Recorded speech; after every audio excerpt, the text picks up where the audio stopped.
You're watching The Context. It is time for our regular weekly segment, AI Decoded. Yes, welcome to AI Decoded. If you are a regular viewer of this programme, you'll know by now that each week we devote half an hour every Thursday to the extraordinary advances in artificial intelligence. And this week we took a giant step forward with the release of ChatGPT 4.0, which is significantly easier to operate. It comes with audio, vision and text in real time, an always helpful, always available human-like robot to interact whenever you like. Do you worry about that? Look how obsessed people have become with Twitter and social media. What if ChatGPT replaces human interaction? What if we become so obsessed with this new technology that people would share their special moments with a computer rather than you? Like this man introducing his dog to his AI companion. I want to introduce you to somebody. Well, hello there, cutie. What's your name, little fluff ball? This is Bowser. Well, hello, Bowser. Aren't you just the most adorable little thing? Yeah. Look at you enjoy. This is one of his favorite things to do. Oh, well, I can see why. Look at that focus. Fetching balls is serious business for Bowser. Yeah, maybe no longer man's best friend. Let's take a look at how the papers covered the release of ChatGPT 4.0. The laughing, chatting, singing AI, so responsive, says The Guardian, you could almost forget it's not a sentient being. You could use it as a dating concierge. This week, says the Mail, the founder of dating app Bumble suggested we use our customized AI to seek out the perfect partner. Or maybe you don't need a partner if the AI is the super sexy robot. It's coming at you fast, but who is holding the reins? News this week from Axios that Sam Altman's OpenAI have shed 3 of the doomers, the more cautious members of the board, who'd been pushing the safer and slower approach. Tonight, we will talk to the author of Human Rights, Robot Wrongs, lawyer Susan Allegra, who has written extensively about the way AI is threatening our rights in war, sex, publishing, and creativity, and what we might do to fight back. There were 2 triggers that spurred Susie Allegra's desire to write this book. We will come to that very shortly, but with me in the studio tonight is Samir. Samir is here to keep us company. Thank you very much for being with us. Have you used ChatGPT? Yeah, I have, and it's pretty impressive, I gotta say. So the big difference is the model understands text and video, sound natively. So it's almost like before there was a kind of like a translator between us and the model, and now that's gone. So it's taking in more information, and some of the things that were lost in translation are now native to the model. So it's more expressive. Does it fit? We've talked before about whether it becomes or it feels like a sentient being. Could you have a relationship with this? I think you can, yeah. You know, and I personally, you know me, I'm an AI evangelist, and I think it's I think it's better that this guy is, on his showing his AI his dog, rather than say, necessarily going on TikTok or something and trying to get attention like that, Right. But what about what he's teaching it? Where does that go? I mean, are the pictures that he's taking, the things that he says to this AI model, are those being recorded by ChatGPT? Yeah, that's a good question. So they have different tiers. So depending on which tier you're on, they keep your data. If you're on a free tier, I believe they can use it to train their models. You can opt out of it, and then if you pay, they don't train your models, or if you're a business user, they don't. So there's options there, but of course it's a big question. Where is this going? What are they doing with it? Okay.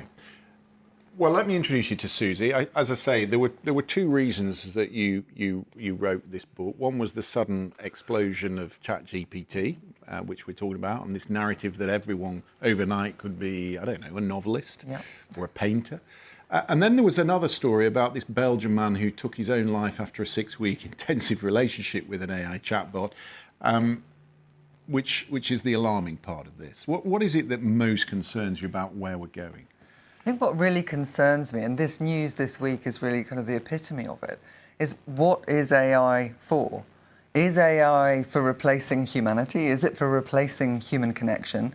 And if that is what it's for, is that what we really want? And the case that you mentioned about the Belgian man who really tragically took his own life earlier this year after just 6 weeks relationship with a chatbot, which was literally just texting or writing into a computer. It wasn't this chatting to a sexy, flirty chatbot. It was literally just texting. He left behind a widow and 2 small children because he believed that he wanted to be with his AI chatbot and that she would provide the future to save us from the perils of climate change. You know, it's really disturbing to think that people's minds can be manipulated in that way so quickly. That's difficult to conceive with something you're having to text to and it texts back at you. But if it's a conversation with someone whose voice you can change, whose avatar you can make to look like whatever you want, then you can see why it would become more addictive. Absolutely, and I was really quite surprised when I started to look into it further to find how many millions of people have signed up to services to have AI relationships and AI companions, which are effectively just chatbots with an avatar that you've designed, this ideal person. And I think one of the big problems with it is that if you insist on having a relationship with something that you've created in this perfect ideal, how are you actually going to deal with real people who are actually a bit complicated and maybe don't do what you want them to do? Well, I'm glad you asked that, because one of the stories that we've focused on this week is this comment from the Bumble founder, Whitney Wolfe Herd, who said that the future of dating could be filled with AI-powered personas setting each other up to help women in their search for a connection. So the idea would be that this AI model would be like a concierge sifting through all these different profiles to pick you the perfect partner. And I think that announcement is, on one hand, a sort of sign that online dating has a problem. That there is definitely, that people are frustrated and not finding the kind of human connection that they want through online dating. I mean, if you could use AI to filter out inappropriate messages and block anyone who sends them, maybe that would be fantastic. I'm not quite seeing how this concierge is going to work. I'm not sure how it suits the business model, Samir, because if you find the perfect partner, you're not on Bumble, are you? You've already got your partner. Exactly. But what we have here, though, is another example of technology being inserted into people's lives to replace human connections, human relationships and interactions. Why do you think that is specifically dangerous to social control?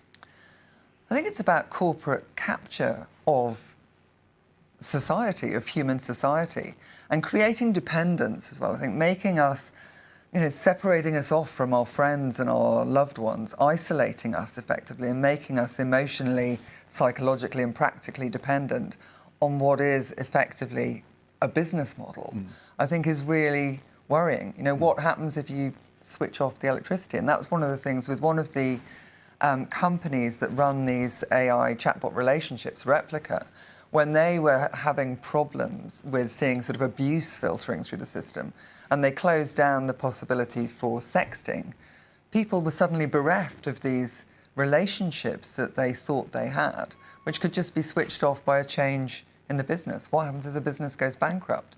And people are then left with nothing, sort of been separated off from their social environments. And I think that's very worrying. What I've always said with the premise of this programme is that we highlight the risks, which are considerable, but we also show how it can be used to great benefit. So I want to show you how ChatGPT 4.0 has been used to help someone who's blind. Have a watch. Is the king in residence at the moment? Yes, it looks like the king is in residence right now. The Royal Standard flag is flying above Buckingham Palace, which is the signal that the monarch is present. How exciting to be there while the king is home. Try and tell me exactly what they're doing right now, please. Right now the ducks are gently gliding across the water. They're moving in a fairly relaxed manner, not in a hurry. Occasionally, one of them will dip its head under the water, probably looking for food, and then pop back up. I even know when a taxi is coming with its orange light on. I think I'll hail it to get home.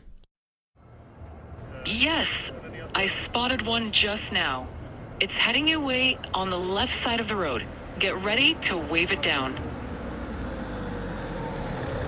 I mean, that's pretty extraordinary, and it shows how responsive it is. But I listened to that voice, and I just want to turn to another chapter in your fascinating book, and it's about sex robots and chatbots, which is where the dangerous thing comes in. When you look at this particular demo that came from ChatGPT this week, you can make it dramatic, you can make it serious, you can make it sultry, and sexy.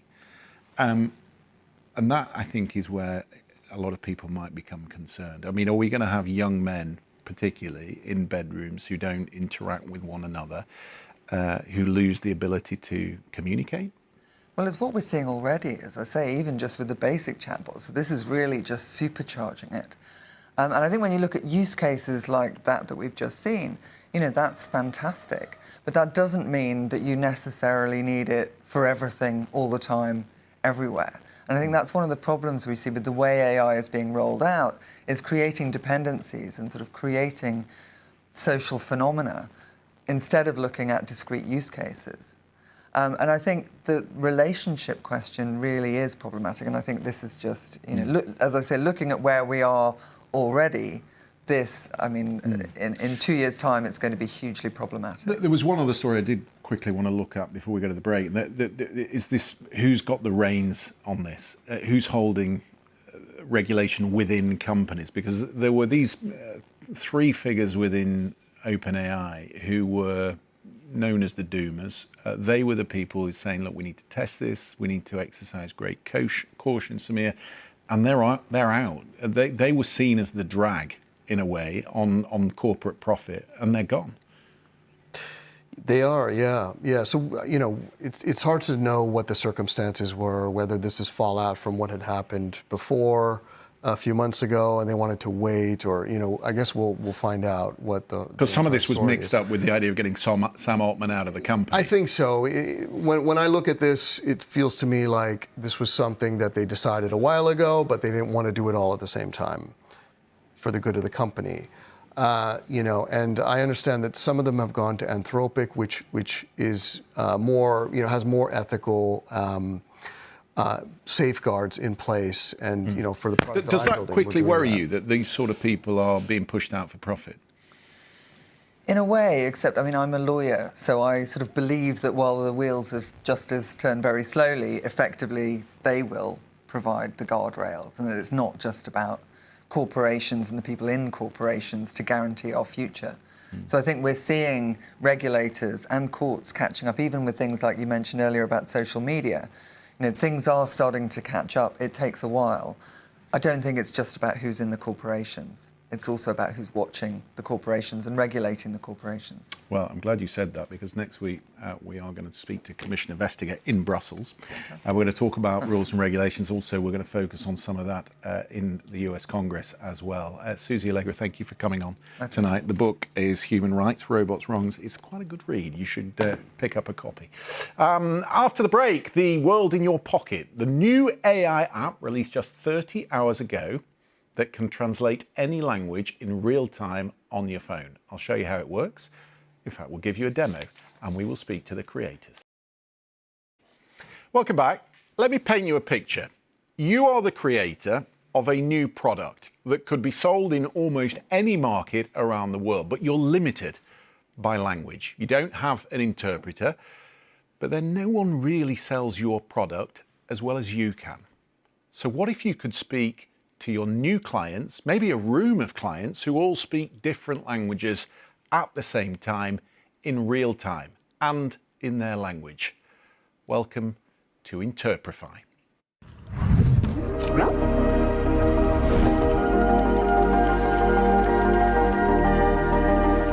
Ever found yourself in a work-related situation where not everyone is fluent in the same language? Introducing Interprify Now. Instant AI-powered live translation for face-to-face gatherings without the need for AV equipment. You no longer need to default to only one language. Interprify Now instantly unlocks every language with your phone and is the key to seamless multilingual communication.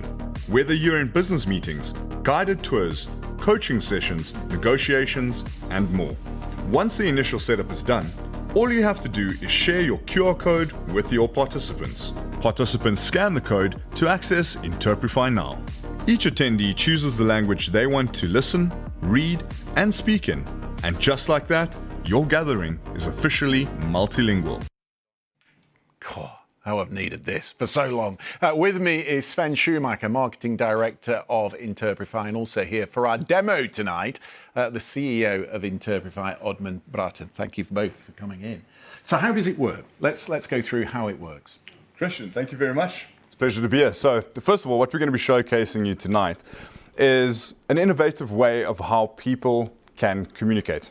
Okay. We're going to be introducing Interprify Now, and what Interprify Now does is it allows you to connect in over 6,000 different language combinations using AI speech translation and captions at the click of a button on your mobile phone. Right, so we're in a meeting.